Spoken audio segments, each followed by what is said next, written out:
Okay, so what I'm going to be speaking about are 3 different shows.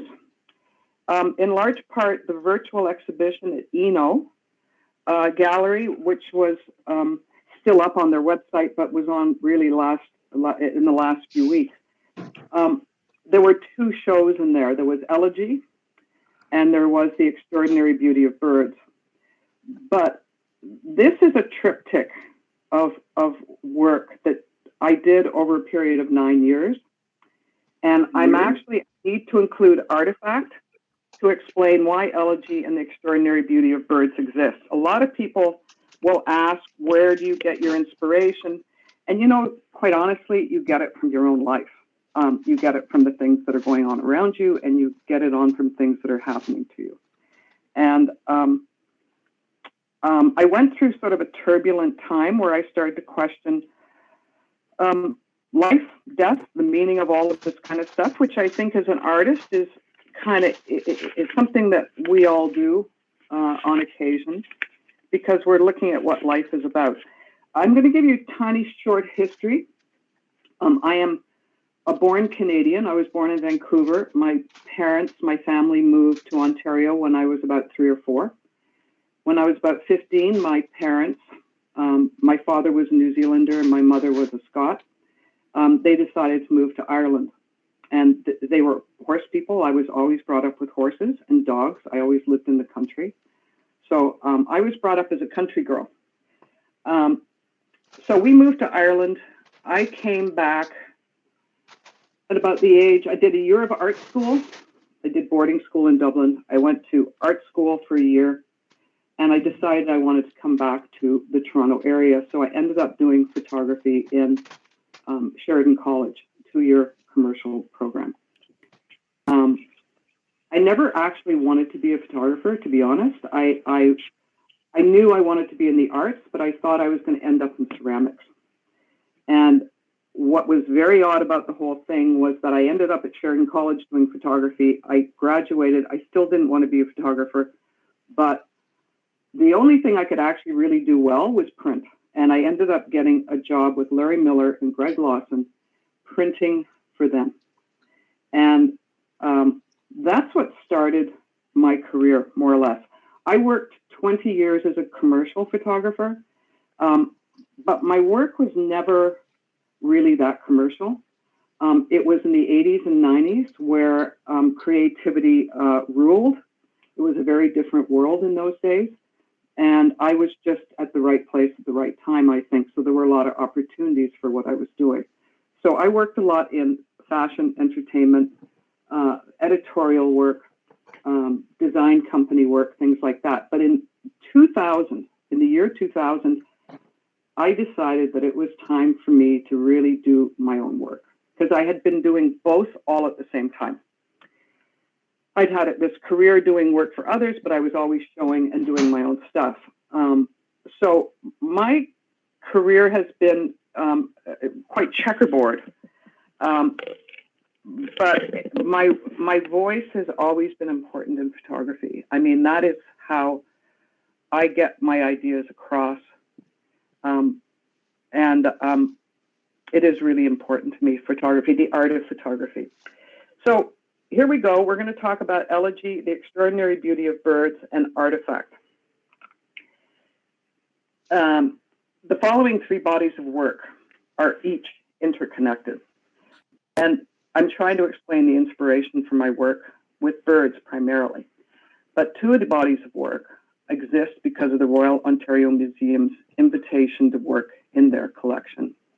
The first exploration, Elegy, was finished in 2012 and shown at the ROM in 2012.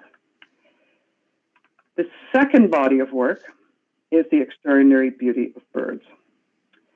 This was produced in 2012, where I worked within the ROM collection, and eventually The Extraordinary Beauty of Birds was published by Presto Books in 2016. Now, after I actually worked within the museum collection, it took me about 4 years to complete the pictures in this book. They were quite trying to finish, and in large part, the reason why is because the ROM, in order to prevent an infestation through their collection have to use this powder that has 4 or 5 different ingredients in it that is so fine the human eye can't see it. But I can tell you, when you blow it up to 40 by 40, it looks like you're looking into a blizzard. So I had to actually, for 4 years, take all that stuff out, the powder.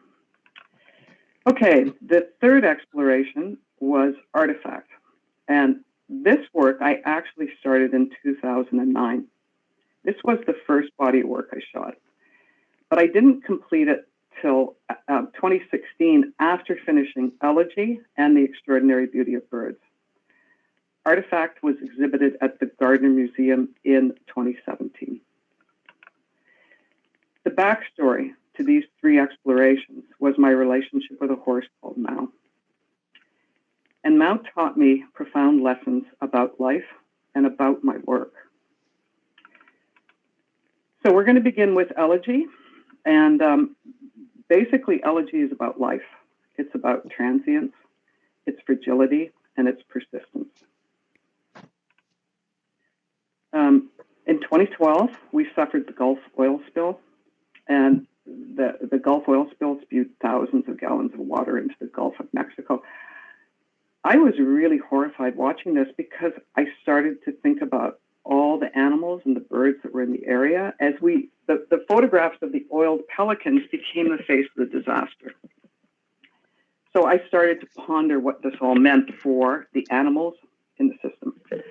I imagined the relationships of the animals and birds affected by the spill, how it would affect their habitat, their ecosystems, and their relationships between each other and with each other, and how they would survive this.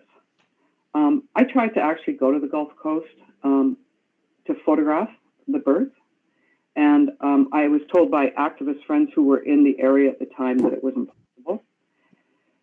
So I had to come up with a different idea of how to talk about this. Basically, what ended up happening was the bones of the animal's remaining form started to mesmerize me. They spoke to the delicate equilibrium of my own existence, to the complexity of relationship and interdependence inherent in all living creatures, including ourselves. How would this affect their whole world?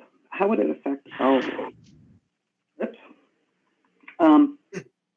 It was really an exploration about opposition that exists in nature, the struggle to survive, the struggle of the fiercest versus the struggle of the fittest.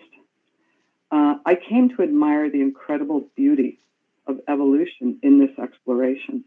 I really marveled at the natural world and how it evolved to sustain itself and the changes that go on in their ecosystem and how they adapt to changing environments, weather, all sorts of stuff.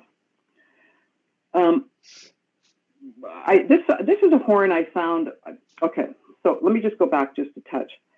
I moved to the States about 30 years ago. I lived there for about 27 years. I lived in California for a period of time because I was working commercially. And when I stopped working commercially, I moved to New Mexico to do my work. And I was on a walk in a place called Pecos, and this horn was in my path, and I picked it up. And I marveled at the spiral that was within this horn. And in reading about all this sort of stuff, I found that the spiral is life's strongest design to ensure survival. And apart from the mathematical equation of the Fibonacci spiral, what was more important to me was the spiral is a sacred symbol that represents the journey and change of life as it unfolds. And I don't know if you're aware of labyrinths. They do those a lot down in the Southwest, where they build these circular areas, paths out of stones into a center, and then you go into it. And it is meant as a meditation. Anyhow, so the labyrinth is like a passage that leads to source, and the spiral symbol can represent the consciousness of nature, beginning from its center, expanding outwardly.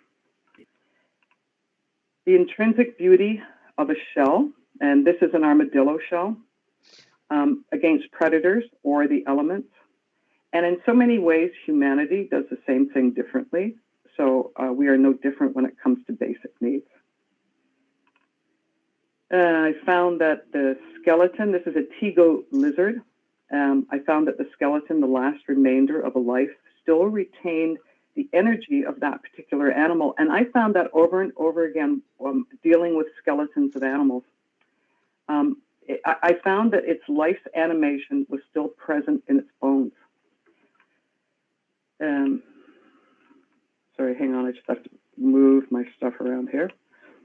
This is the La Plata dolphin, and the La Plata dolphin is named after the La Plata River in South America. It has one of the longest beaks in the dolphin family, and it can live in fresh or salt water, which is very peculiar, but it's capable of doing both. And that, again, it was adapting to the river, to the ocean. La Plata dolphin is locally referred to there as the white ghost, and rarely seen because if they see humans, they disappear. Now, when I was working with this skeleton, I turned it over, and suddenly it was the white ghost.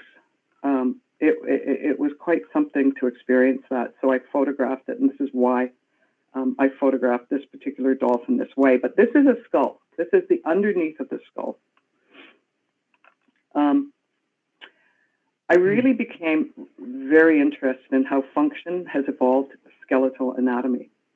The structure of the skeleton ensures evolution to adapt and survive in changing environments. This is a great horned owl. And what's interesting about a great horned owl is that their claws are built in a way that when they pick up their prey on the ground, when they take off, the feet will go back and lock so they don't lose their prey. And I always, every time I see one of those, and I forget what they call them, they're like diggers, the big machinery that dig out holes in roads and things like that, it always makes me think of the great horned owl because it works the same way. It works exactly the same way as a great horned owl's foot will work. But you have to contrast the great horned owl, its foot, because of what it needs it to do, to the Canada goose, and how the skeletal structure of the Canada goose speaks to the grace of long-distance flight. This Linda book is the Javan sitting cobra, and the images in Elegy and the extraordinary. Can you hear me? Can you hear me? Yep. Yeah. Okay. The images in Elegy and the extraordinary beauty of birds were created using a flatbed scanner as the instrument to capture the image. And the mode of capture speaks to the fixed image versus the fluid image debate that rages about the art of photography. It's film versus digital. It's fixed versus fluid. And all of my images, when I'm working on a flatbed scanner, are created as if I'm working on a flat canvas, composed as full-frame compositions and arranged. Next is a barn owl. This is a common barn owl. And my debate with this is, what is an image? And does it matter how an image is captured if it successfully conveys the artist's thought behind it? Is it any less an image that matters because of the method of its capture? And you well know now that there are many methods of taking photographs, and it is a very changed art. So that was my sort of debate with it. Elegy and the extraordinary beauty of birds were an exercise in debating this issue. But I'm also known for creating bodies of work on different instruments. And sometimes I have some work that has just light. That's it. No camera at all, just light. So I work with light, a light worker in a sense. Okay, so this skull is the skull of a wolverine, which is one of the fiercest animals alive. A wolverine, they live up in the tundra in northern hemispheres. And they have them up in Canada in the northern tundras. Now, when hunters see a wolverine, they run. They don't wait around because it is so fierce. A wolverine can locate a hibernating animal and dig through 9 feet of permafrost to get to it. Again, here I found that the shape had retained the energy of the skulls informed the animal's state of being.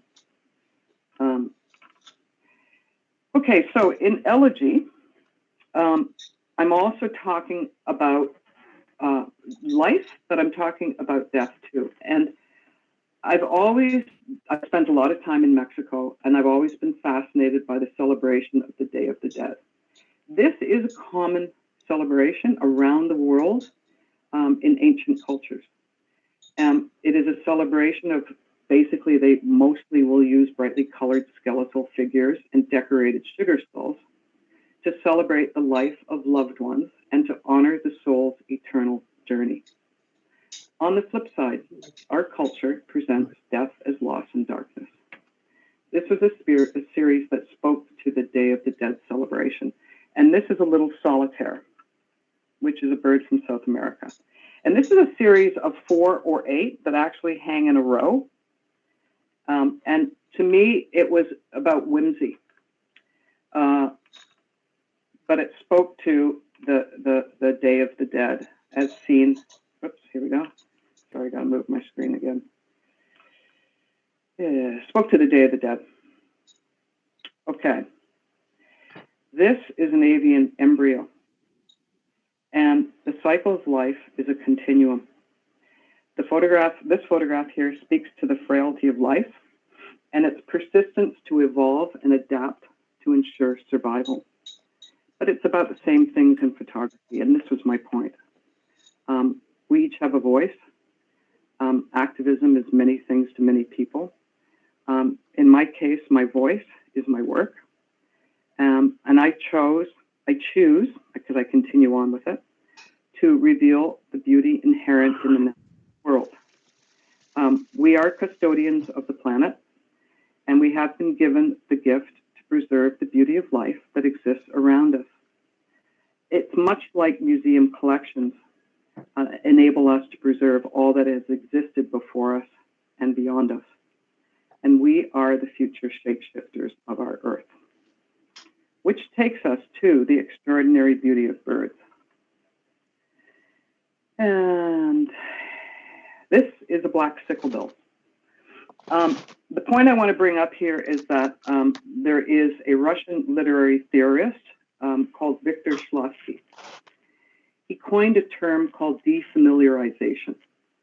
And I'm quoting here, defamiliarization is the artistic technique of presenting to audiences common things in an unfamiliar or strange way in order to enhance perception of the familiar. And this is kind of what I was doing with all this work.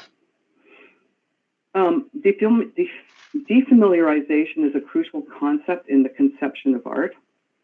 By taking the familiar and allowing us to focus on details, to open the mind and see with new eyes for the first time. This is the fundamental difference between nature photography and art photography. This is a blue jay. So within the Royal Ontario Museum's ornithology collection, I worked there for about 4 or 5 weeks. The collection consists of feathers, skins, skeletons, nests, eggs, stuffed birds, and birds that have been frozen. For a few years before beginning this work, I felt as though I had lost my wings and the ability to fly. I'd had a lot of loss. And I was kind of reeling from all of it. But as I worked within the museum collection, part of what I felt I needed to do was bring some of these frozen birds back to life. As I did this, I started to feel the wings that I felt I'd lost start to open again. It was just the most bizarre experience. This work was really an exercise in finding beauty again in the simplest things and in life. This is an American robin egg and a nest. Shape, color, natural design, all ensuring survival. This is the common muir egg and actually great auk eggs. And the remarkable thing about these eggs is that they are born onto ocean cliffs, vertical cliffs. And the mother, these eggs are shaped. I don't know if some of you remember, probably some of you do. As kids, we had these sort of blow-up dolls that had sand in the bottom, and you could kind of hit the doll and it would go down onto the ground, but it would flip up again. And it's exactly how these eggs are shaped, the same sort of shape. They're not round, even though they look round because I'm only shooting the bottom of the egg, but they're actually, how would I explain it? They're egg-shaped, but more severe. The thing is that the mother, when these eggs are born, the mother uses its spit to attach the eggs to the cliff face, so that in inclement weather, winds, storms, things like that, the egg actually can rock, but it will stay on the cliff without coming off. If they didn't do that, there would be no common muir eggs and no great auk eggs. That is evolution at work right there. This here, birds of paradise, hang on, let me just get my, we're starting with some of the birds of paradise. The birds of paradise exist in Papua New Guinea, all of New Guinea. It is one of the few places in the world that have no predators. And the birds of paradise, which live here in New Guinea, of which there are about 40 species, have been able to evolve, producing magnificent displays of inspiring beauty to simply ensure sexual selection. The males could develop magnificently. Their exotic feathers were colorful and crazy because they weren't worried that somebody would see them. And these exotic feathers that they developed were simply designed to attract females. And that was the primary function of why the birds of paradise are the most beautiful birds in the world. The bird on the left is the King of Holland bird of paradise, and the bird on the right is the Wilson's bird of paradise, namely named after people who have discovered them in going looking for them in New Guinea. The tail feathers of the king bird of paradise, these feathers are on like these thin little wires that protrude out the back of the bird. And when the bird walks or flies or does anything, these emerald sort of jewels, they dance in the sun. And again, it's about attracting females. This is the head crest of the Himalayan manal. Now, a head crest are the feathers at the top, on top of the head, like a ridge of feathers. And this is the mourning dove and the structural beauty of a wing. Here we have feathers from the bald eagle. And these feathers speak to the bald eagle's magnificent strength. You actually can sort of feel how strong this bird is by the look of its feather. And this is contrasted to the softness of a great gray owl. And these are under feathers in the great gray owl. This is the red knot. And to me, it kind of resembled a flower like a chrysanthemum. This is the close-up of the psychedelic resplendent quetzal feather. And this resplendent quetzal is one of the most beautiful birds in the world. It's emerald green, lives in South America, and extremely vibrant. It lives in the mountainous tropical forest. And I think what became evident to me in doing this work is that these birds, in some cases, became landscapes. They sort of became the natural world in a lot of ways because in order to exist, they have to become the natural world. So that's why, you know, in tropical forests, they could be bright green, but if you put that bird in Ontario, it would have a problem. This is the head crest of the Ghanaian of the rock, and this bird lives again, really brightly colored, very beautiful. And this is the superb lyrebird, and it is the two lyrate feathers. And you know what kind of amazed me about all of this is the perfection that exists in nature to ensure survival. Again, we go back to that theme again. This is the flight of the Cooper's hawk. Interesting about Cooper's hawk, because they're up here, is that the juveniles, the very young Cooper's hawks, have yellow eyes. The older ones, the yellow disappears out of the eye, and they become dark. So you can always tell if you're dealing with a juvenile or an older bird. This is the eye spot of the great Argus. And though the great Argus is not as colorful as other pheasants, its display ranks among the most remarkable, in large part because it's the male that, and what you'll find even in birds of paradise is the females are very dull colored, but it's the males that are very colorful. And the same with this bird, this pheasant. The male clears a spot in the forest to prepare a dancing ground.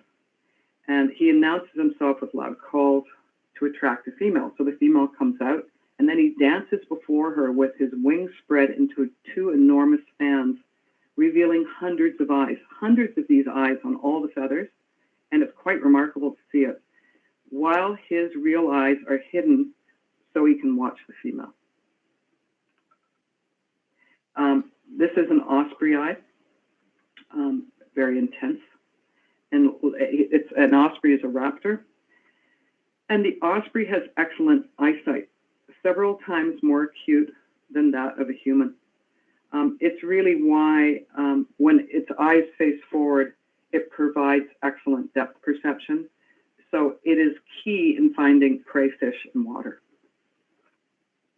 And then we end the extraordinary beauty of birds with the black sicklebill.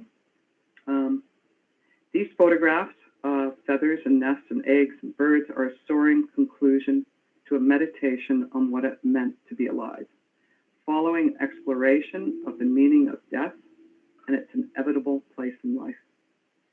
And with these images, we take off into the potential, the limitless potential of living, its beauty, its abstraction, and its endless options. Okay, third series is Artifact. And this is Artifact, and this is the series within the series called Excavation. And Artifact, which I started with, I shot it on film. I did contacts. I looked at it and I went, oh, I don't understand this. And a lot of times when I work, I sometimes don't know why I'm actually attracted to a certain subject matter, but I trust in the intuition of moving into it to figure out why I'm working with it. And this is really what happened with these three bodies of work. I had no idea why I was doing any of this, but for whatever reason, it was important to do it, so I did it. An Artifact explored a narrative of transformation. It's defined in three series. The first is Excavation, and every being and every action and every thought has its own beginning and its own end, and it threads between the excavation of one's own life path. So Artifact explores a narrative of transformation. There are three related series within our Artifact, Excavation being the first, the second Thread, and the third is Matrix. And I don't know if it's because I grew up in Ireland where there was, the three states of the cross, and the Holy Ghost, Mary, and Jesus, and everything always seemed to be in threes everywhere. And I found that I actually, a lot of the time, will work in threes. I don't quite know why that is, but I have a feeling it goes back to my history. So this was produced in 2009, finally finished in 2016, after completing both Elegy and the Extraordinary Beauty of Birds. Seen collectively and at a distance, when this is hanging in a gallery, the images create a planetary effect. They evoke ancient culture and mysterious celestial constructions. sorry, hang on, I have to move my thing again. As we look closer into the images resolve into their essential materials: earthy, mineral matter within stone forms, ashes and water unconsciously moved by hand on a surface, which is how this was created. We are invited with this body of work to consider another sort of artifact on a more intimate and human scale, something lost or left behind, or carefully buried for safekeeping, or alternately exposed to reveal its existence. In 2008, my beloved horse, Mao, which you saw at the beginning, was stricken with a rare life-threatening illness. Little was known about his illness.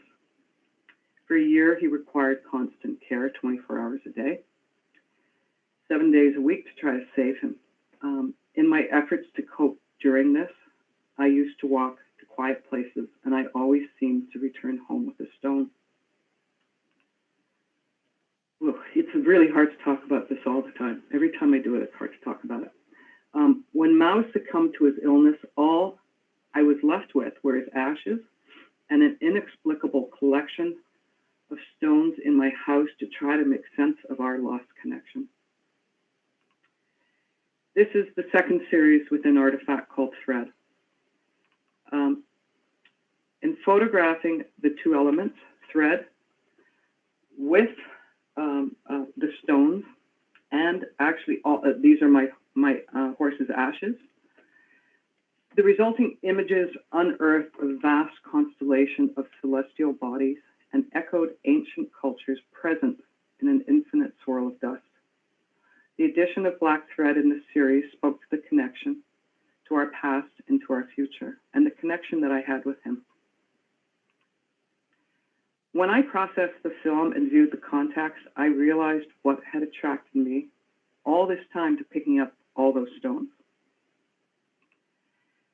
As so little was known about his disease, I had to rely on my intuition in looking into his eye to figure out if he was comfortable or in pain, so as to relieve his pain in whatever way I needed to. And this could change 10 times in a day. Sorry, let me go here. And because of this constant, intense analysis, and without understanding why, I realized that I saw his eye everywhere I walked. And I collected all of the stones as a result of that. If you know anything about horses, the eye of the horse contains their internal universe. You can look into a horse's eye and know exactly what's going on internally for them. Horses will use their bodies to talk, and it can be muscles, it can be the way they stand, it can be a lot of things, but their eye will always tell you what's going on in their brain. So photographs of his ashes and stones combined became a portrait of our universe. And this is the third series called Matrix, which was the addition of water with the ashes. And this spoke to something within or from which something else originates, develops, or takes form. A surrounding medium or structure becomes the matrix of life. The universal thought in diverse belief systems is that clay is the common element from which life is formed. And that this matrix of water, minerals, and stardust is the core of creation. Through this understanding, the connection to the eternal revealed itself. And only in abstraction could I find a deeper truth and come to terms with a deeply personal loss. Even though I started working on artifacts initially in 2009, I put it away as I could not comprehend the gravity of this work until 2016. It took Elegy and the extraordinary beauty of birds to lead me back to understanding art to complete it. And these three explorations were the journey to finding grace and healing in death, and finding beauty in life again. That there does exist exist continuum. Life. And that's it, folks. Deborah, thank you for really moving presentation. And once again, I really personally appreciate how it is that through the eyes of our artists, we are able to see things in ways we couldn't see before. I mean, one is forever changed when an artist is able to share with you the lens through which they're looking. And thank you again for that gift. You're welcome. So, any questions? Okay, I have one here from Kim. What is your camera of choice for the majority of your work? Interesting question, because I work both digitally and I work with film. I still work with film. If I'm shooting animals, portraits of animals, I generally am shooting with my Hasselblad and film. If I, in light of Elegy and the Extraordinary Beauty of Birds, it was a scanner. There's times where I just use light to expose objects onto paper. But I have to tell you, one of my favorite cameras is my iPhone. And I do a lot of my landscape work is done on an iPhone. I carry an iPhone with me all the time because weather comes up and it changes quickly. And I'm always kind of scanning, looking for changes that are going on in landscape. And the thing about an iPhone is that it is immediate. If I had my Hasselblad and I had to carry the case around with me and then decide which lens I was going to put on it and then set it up, the shot would be gone. But on an iPhone, the shot is present. And strangely, because it is so immediate, you are part of that equation when you're in that landscape. You can feel it, and it can translate using my iPhone. So I do have a 35 mil Canon 5DS, which is a 50 megapixel. I use that. So it kind of depends on the subject matter and what I'm trying to say as to what I use to make that happen, as it were. Thank you. And I have another question. What percentage of your work is done in digital and what is film? Oh, are we talking over 40 years? No, I would say in the last couple of years. I'm more curious about. Okay, in the last couple of years. I would say probably, in the last couple of years, probably 80% would be digital, 20% film. But in years before that, it would be 100%. It just depends what show I'm working on, you see. Okay. If I'm working with animals exclusively for a period of time, it's all film. But I have been doing a lot of digital work. I've been doing a lot of the landscape work that I'm talking about. And other works that are using a scanner. Okay, thank you. Your work is lovely, just lovely. Thank you. Any other questions? I have a question. So when we do exhibitions with people, often artists are reluctant to speak about the work, and they say the work speaks for itself. They don't want to do the talk. They don't want to do the explanation. They say I want the work to speak for itself. And yet I'm finding that my own experience of different bodies of work is so much richer when I actually get the backstory, the understanding of the inspiration, the layers of the text that people are bringing, the interpretation of meaning. And it doesn't seem to matter whether that's Cheryl, I know Cheryl Wilson-Smith is with us at the moment here. And yesterday she was talking about the landscape in which she exists and how that comes through in her glass sculpture. I want the explanation, and I don't know if that's just because I love footnotes or not, but I'd be interested in hearing your thoughts about letting the work speak for itself or letting the artist speak because they're able to do it through the work. Okay, so how I think about that, my work tends to be pretty cerebral. I'm a thinker, and I explore concepts photographically. The one thing I do know is that the backstory is not always present in the work itself, but the only thing you hope to do is to bring the viewer a little closer to what it is you're trying to say. And if you can do that, where you bring a viewer into the world that you're in, or the inspiration, to appreciate the inspiration that you're speaking about and been working with, then that's really the goal of it all. But to me, there's always a backstory. There's a history. There's something that is very much a part of why we do the work we do. And I, too, like to understand the backstory.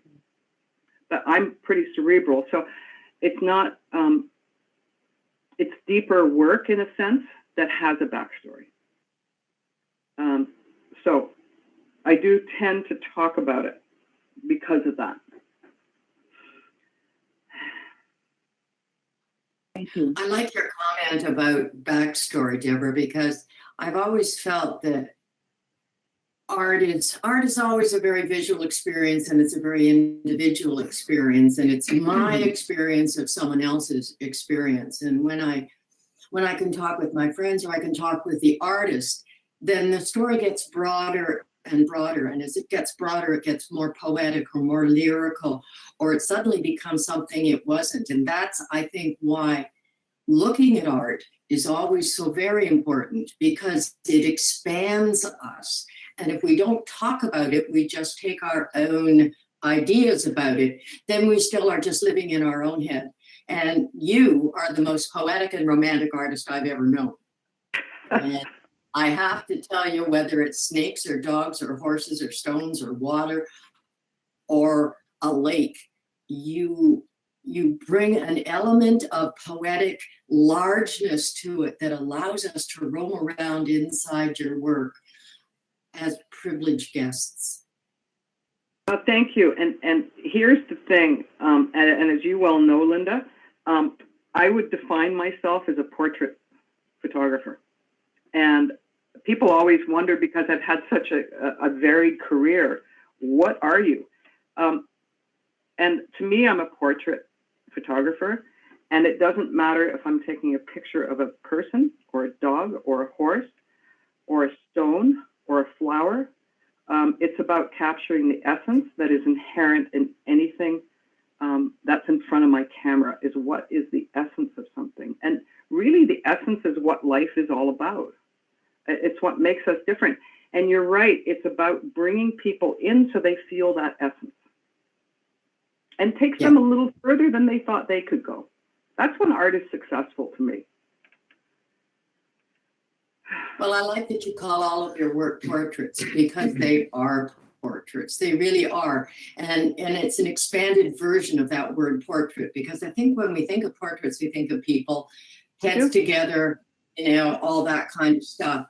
But when you make a portrait of a stone, or you make a portrait of a grain of sand, you are still portraying the essence of that object or that thing or that person. And you particularly have a real skill about forgetting inside whatever the object is that you're searching for. True. And I think most of my life I've lived internally. So that world is my internal world is really important to me. And it's about looking at something and internalizing what it is to put it back out again. That's how I work. That business of living in our internal or our private or our self-isolating worlds is something that artists have a great deal of experience doing. And the rest of us are learning, I think, a little bit from that shared experience in terms of pausing, slowing down. I mean, I don't know about the rest of you, but I'm feeling like time has become a very rubbery and elusive sort of concept. I used to have a lot of scheduled bits of things going on in my life, and now it's like, what day is it? And I don't know. And I remember when I got a flat tire, and I had to actually extract this weird little thing from the back that was actually not a real tire. It was like a toy tire. I don't even know why anybody would put those in a trunk, but I had to put it on my car. And then I was forced to not drive more than 20 kilometers an hour with this little toy tire to get to help. But it was about an hour away. And a road I normally zip down and up and down every day, suddenly I was driving at like horse and buggy speed. And I saw so many things I never saw before. And I saw them in a very different way. It changed my experience of this road forever. And I'm sure it's like walking the Camino Trail or something, that I've never done. But, it's like a long hike where you're pausing and taking the time. And I feel like this isolation period is forcing us all to see things differently. Yeah, absolutely. I mean, I think for artists, this period of time is not unusual because we work, in most cases, we work in a solitary confinement, solitary situation.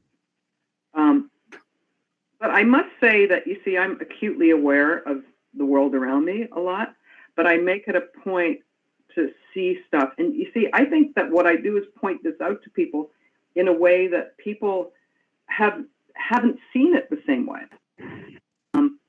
Where I'll look at things, especially in nature, because nature just, in so many ways, inspires me. This other life that exists around us. But I'll see things and I'll go, wow, look at this. Here, everybody, look at this. How amazing is this? And this was the bird work in a lot of ways, too. The feathers. I mean, we see birds all the time, but we never actually really ever look at them. And I think perhaps this period of time has shown people that they can do this. I mean, nobody can really get out. So everybody has to kind of live in the world that they're in. So you become more acutely aware of the world you're in, because most of the time we're all running around doing this and doing that and having to be here and having to get that accomplished. And it's much more introspective right now, which frightens a lot of people too, because they're not used to be introspective. So it's good for that. Eric is asking a question, Deborah, Okay. which is, why do you prefer film specifically when you're photographing animals? Because I've been photographing animals for 20 years, using my Hasselblad and film. So I'm very used to the results I get with it. Again, when I work with animals, it is a portrait of that animal. And the thing when you're working with dogs, I became very interested in working with dogs 20 years ago. And I do have 2 books out on my dog work. I became interested because I had 3 dogs. I had a rat terrier, a yellow lab, and a boxer. And if there was an issue in the house with anything, all 3 reacted totally differently. So I became really interested in the psychological breed differences. And the thing is you have 6 or 7 groups, depending whether you're in North America or Europe, like sporting dogs, herding dogs, companion dogs, et cetera, But within each group, there are a multitude of different breeds. And basically, the breeds were bred by humans for specific functions. So they all think differently. But then you also have the dog itself. So you're dealing with a breed group, then a breed, and then the dog itself. So you have to, in a very quick period of time, be able to suss out exactly where that dog is and who that dog is. But understand what makes that dog tick because of its breeding.